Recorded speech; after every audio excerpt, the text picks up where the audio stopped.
welcome to Mathematics with Tom. I am Tom, and today we are going to take a look at the matrix equation. So at this point, we've had vectors, we've added them and multiplied them with scalars to form what we call linear combinations. So we're going to take our linear combinations one step further. Here we go. So this is section 1.3 in our text, 1.3, and it's called the matrix equation.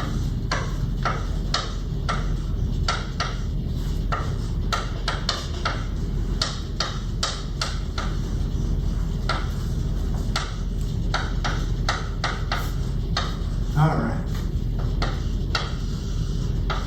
Matrix equation. So we need some vectors today. Today's going to be very example and specific driven. So let's find the vectors that we're going to work with. So here we go. Let u, the vector u, is going to be 1, minus 1, 0. U, v, is equal to 0, 1, minus 1.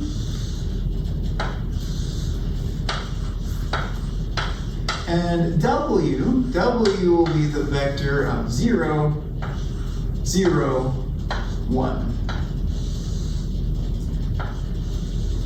Okay, so let's begin with what we know. We know how to write a linear combination. So let's do that. Our linear combination is we need some scalars too. So we're going to say also we need let x1,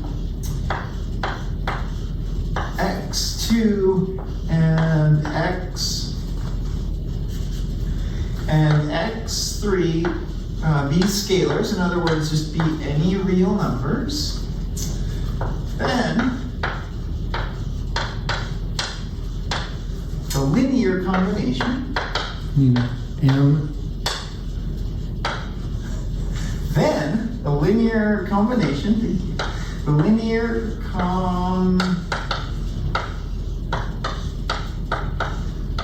combination of the vectors of these vectors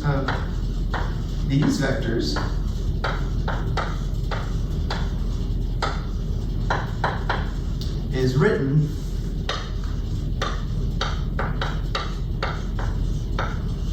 as follows.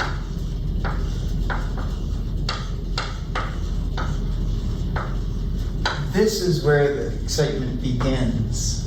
So here we go. So our vectors are, our linear combination, we'll write it as x1 times the vector u, and we're going to write that. I'll start with just some letters, plus x2 times the vector v, plus x3 times the vector w. Now we're going to put an equals over here. We're going to have quite a few pieces to this today. Notice that if I was to multiply a scalar times u, plus another scalar times v, plus a scalar times w, these are all just vectors with 3 components. And when I add all these 3 vectors with 3 components, I get a new vector. I get a new vector also with 3 components. We're going to call that new vector b. Okay? The new vector is going to be the vector b. So I'm going to move my equation over to the next column, and now let's write u, v, w, and even b. So here we go. So this becomes x1 times the vector u, well that's 1, minus 1, 0, plus x2 times 0, 1, minus 1, plus x3 times 0, 0, 1.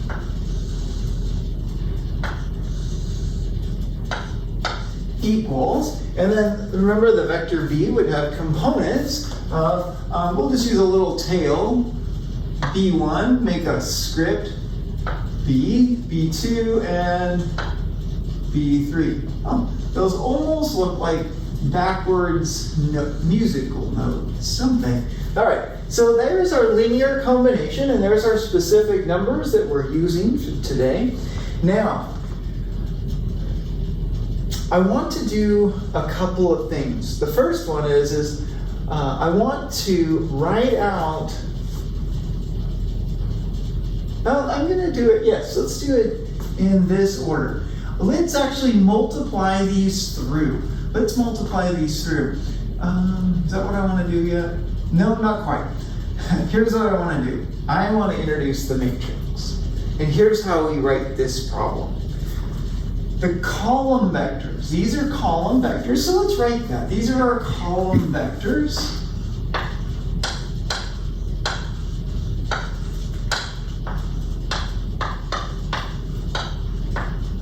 So W, V, and U. The column vectors become the columns of the matrix. So column vectors become columns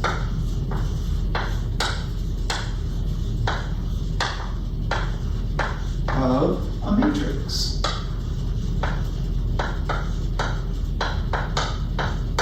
So let's do that. So our matrix goes like this.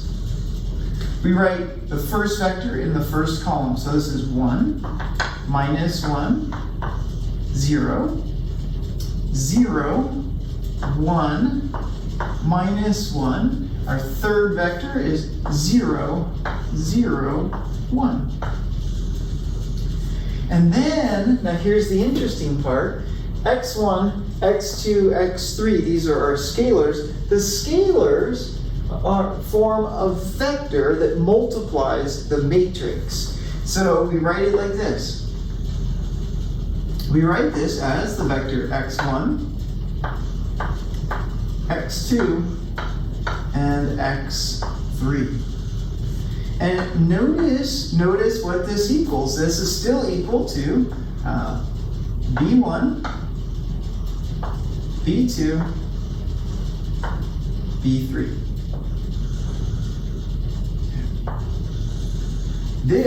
This is our specific. This is a matrix equation.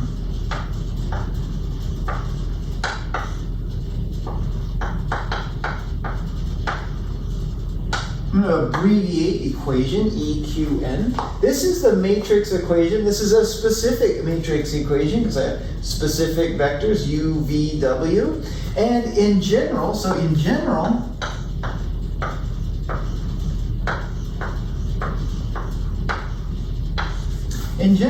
we would say this is the matrix A. A is the most common letter to use for a general matrix. This is the vector with components of x, so we write this as the vector x. And this vector has components of b, and we already described it here. So this is the vector b. And that is the general matrix equation. AX equals B. And this will be the focus of our study for the next few chapters. Okay, there's a bit more that we can discover here. Notice that what we've done, the matrix equation, I'm going to come over here now. Actually, before I do that, let's return here. I'm going to call this equation 1. And from equation 1, we're going to do some work. So I'm going to continue equation 1. Let's bring it over here. And let's write it as, let's multiply these scalars. So this is really going to be 1x1 plus, or we're going to multiply x1 into u, x2 into v, and x3 into w. So let's write that. So if I rewrite equation 1, I would write this as 1x1 minus 1x1, 0x1, plus, I'm going to have a 0, x2, a 1, x2, and a minus 1, x2. Plus, our last vector times its scalar is going to be 0, x3, 0, x3, 1, x3. And again, this is still going to be the vector b1, b2, b3. Now, a few things. I know if it might be bothering you that 0 times x2 is 0. 1 x2 is more commonly written as just x2. But for the sake of illustration, let's write out what we actually multiply by. Now, the next piece we know is that if we want to add vectors, we add them component-wise. So let's do that. Let's add these up. This becomes a new vector. This is 3 vectors. You add 3 vectors together, you get a new vector. This vector is x1, 1x1 plus 0x2 plus 0x plus 0 x3. It's also negative 1, oh goodness gracious, 1x1, there we go. And then it's going to be minus 1 x1 plus 1 x2 plus 0 x3. It's also 0 x1 plus minus 1 x2 plus 1 x3. That's a big vector. That's a big vector. This is equal to, again, we'll just rewrite the right, b1, b2, b3. Okay. Now look at this for a moment. What else does this equal? This equals AX. It's the result of this matrix times this vector, the matrix A, times the vector X. Well, wait a minute. What if we started with? We started here with linear combinations. A scalar times a vector, and we summed those up. But here we have a matrix times a vector, but we see that this matrix times this vector, it takes a different look, one that may not be obvious at first. Well, think about what we've got. What we have here is we have a number times another number, plus a number times a number, plus a number times a number. What is that? That is the pattern of a dot product. A dot product. Wait a minute, where did the dot product come from? Well, it came from the matrix equation. It came from right here. It is the row dotted with the vector. Here's row 1, 1, 0, 0, dotted with the vector x, the dotted with the vector x with components x1, x2, and x3. And then look at this. The second row in A is minus 1, 1, 0, minus 1, 1, 0. And the third row holds as well. So I'm going to rewrite this. We're going to write this in 2 ways. The first way is it's row 1. It's the row 1, 0, 0, dotted with the vector x. And I'll write it 2 ways, x1, x2, x3. It's also the second row. Well, that's minus 1, 1, 0, dotted with, instead of writing out the components of x, let's just write what it is. It's just the vector x. And finally, it's the third row, 0, minus 1, 1 also dotted with the vector of x. And that results in a vector. And that vector is still equal to b. We have made no changes. So this is our specific example. So I'm going to write this in general. In general, here we go. In general,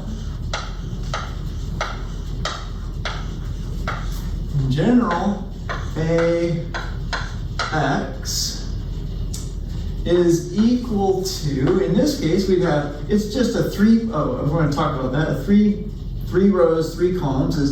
It's the same as row 1 dotted with the vector x. It's row 2 dotted with the vector x. And finally, it's row 3 dotted with the vector of x. And look at this. Notice this is that a matrix times a vector just gives us a vector. We already have a name for that. That result is the vector b. Okay, now, before we go on, we have to look at what we've done. Let's take a look at what we've done. First, we wrote a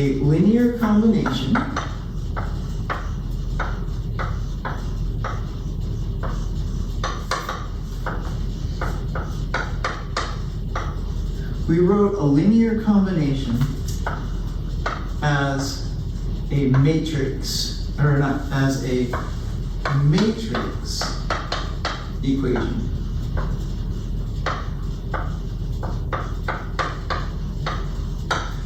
Then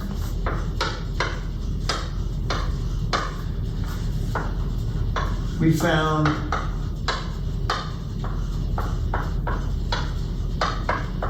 this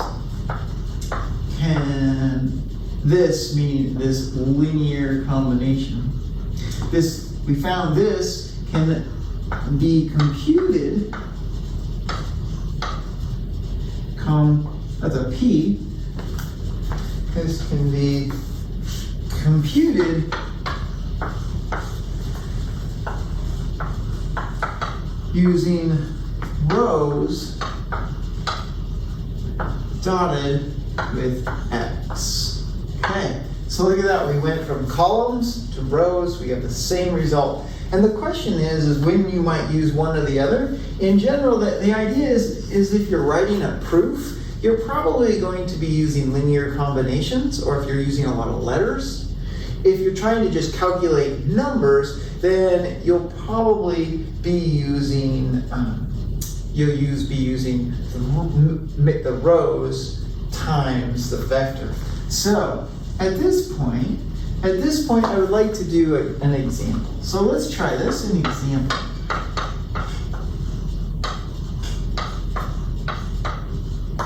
And the example is this. We'll call this V. Let V equal 1, 4, 9. Find A times V. Find A times V. Okay, here we go. So let's write this out. So A times V, this is the matrix of 1, minus 1, 0. It's 0, 1, minus 1, 0, 0, 1, times V, which is 1, 4, 9. Okay. Now, I want to just show you this one last time. Yeah, let's do this. You can think of this 2 different ways. You can think of this as 1 times the first column, 1 minus 1, 0, plus 4 times the second column of 0, 1, minus 1, plus 9 times the third column of 0, 0, 1. That's one way to compute this.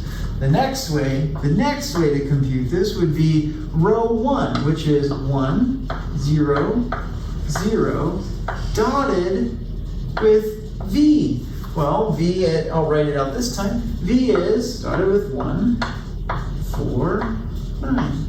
It's row 2, minus 1, 1, 0, again dotted with V. And it's 0, minus 1, 1, dotted with V. So I'm going to step outside for a second. I'd like you to pause the video, and you can use the linear combinations or the rows with the dot product. Either way, take a moment, calculate both of those. Actually, please calculate both of those. You should get the same result, and we'll do this here in a moment. So go ahead.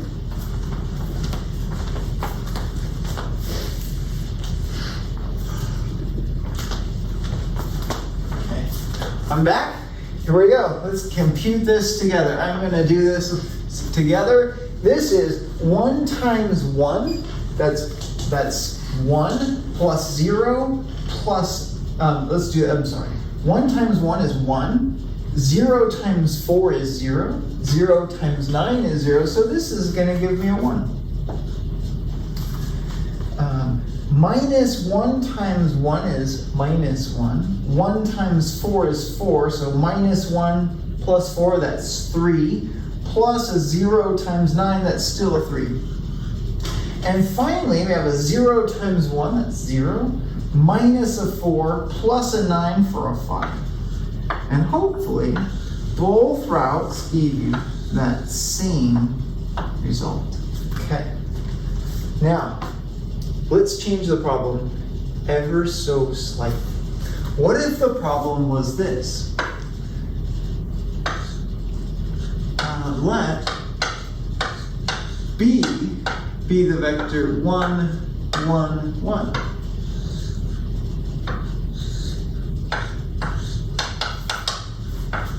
Find x.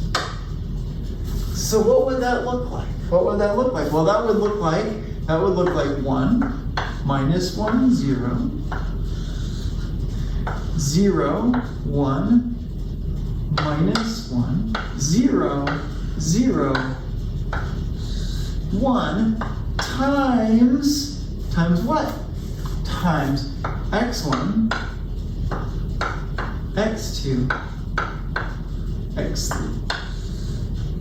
And that, somehow, this has to equal 1, 1, 1. Question now is, how do we do that? How do we solve that? Before we do that, I wanted to just go back to something, to a concept we may take for granted. Here it is. Solve 3x equals 6. Now, at this point, you should already know the answer to this is 2. That's right. So now that we have the answer cleared up, that wasn't what I was interested in. What I was interested in was the formal process of how we got to. This is one we can see the answer. But let's remember what we did. You may have divided both sides by 3, but let's not use division. Let's use multiplication. So dividing by 3 is the same as multiplying by 1/3. So I'm going to write this problem as 1/3 times 3x. So if I multiply the left, I multiply the right. 1/3 times 6. Now, 1/3 is the same as 3 to the negative 1 times 3x. This is 3 to the negative 1 times 6. So here's a question that I think the terminology we don't use very often. But what is negative, or 3 to the negative 1? It's called the multiplicative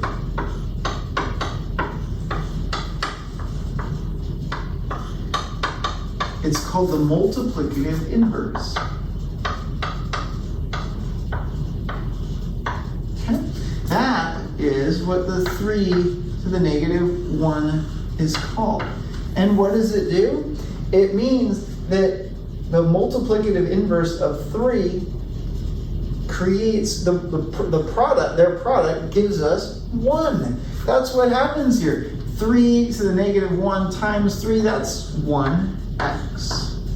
And I'm going to leave the left as it is, 3 to the negative 1 times 6. But more commonly, you would just write something like x equals 3 to the negative 1 times 6. And if you want to write 2 for your next line, you can do that too. But here's my question. If I follow this pattern, then this is what the problem that we're at right here. And that is this. We have the matrix A times a vector is equal to some other vector. If I follow what I've learned, then what I would need is this. I would need a multiplicative inverse of A. And that's what this is called, the inverse matrix of A times X. Now, if I multiply on the left, I also multiply on the right. A inverse times B. And in the same way that the matrix times its inverse, it needs to equal 1. And in linear algebra, we use I. This is the multiplicative identity, so we use I for identity. Ix equals A inverse B. And normally we don't even write the I in the same way we don't here. This is X equals A inverse B. Okay.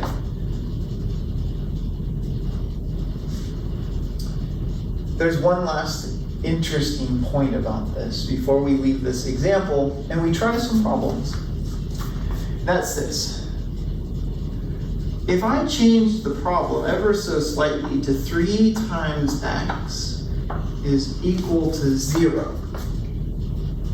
Well, we know that the only way to take 3 times anything and get to 0 is simple. This implies that x has to be 0. Simple as that. What about if this is no longer just a number, but it's an entire matrix? So my question for you, this is a question, does that imply that the vector x is the 0 vector? We're going to take a look and see what we can discover. I'm going to stop the video here. This has been quite a bit, and in our next video we're going to pick up with the examples to lead us to answer this question. Thanks for watching.